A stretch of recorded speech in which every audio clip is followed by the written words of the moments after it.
Суфиян Сауринин сөзү айтат, силер сак болгула дейт. Мындайчылыктан Аллах Тааламдан сактанууну суранабыз жана себептерди аткарабыз. Аябай бир кулчулук кылган адамдар болот да, ушундайлардан сак болгула дейт. Кээ бир адамдар аябай ибадатты чырайлуу кылат. Адеп ахлагы да шундук болот. Мени окуган намазын көрсөң суктанасың. Зикирин көрсөң суктанасың. Адеп ахлагын суктанасың. Болгондо анын бир кемчилигин албайт.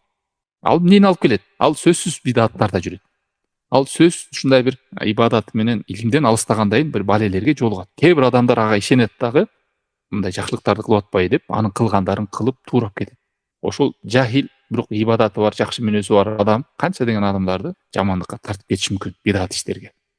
Ошондой эле силер илими бар. Кээ бир адамдын илими бар, бирок илимине амал кылбайт. Же болбосо илими бар, бирок бидатчы. Сүйлөсө кооз сүйлөйт, өз амал кылбайт.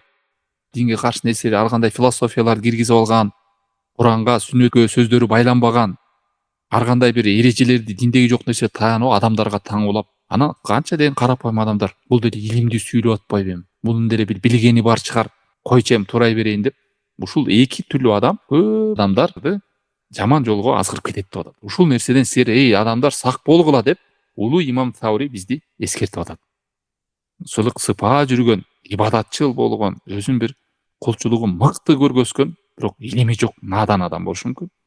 Жана илими бар, бирок бидатка аралашкан, илими жүрөгүндө болбогон, өз амал кылбаган, ар кандай адашууларды топтоп алган бидатчы илимди болушу мүмкүн. Алла сактасын. Фажир деген ушул да, алимул фажир деген илим алган, бирок бузуку да илими.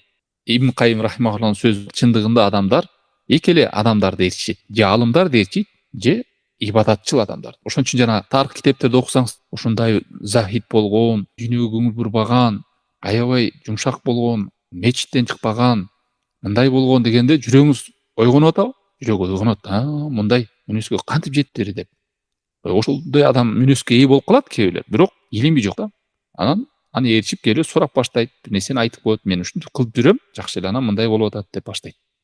Ушул эки нерседен сактангыла дейт. Чындыгында аалымдардын бузукусу бул үммөткө, карапайым адамдарга чоң бале дейт.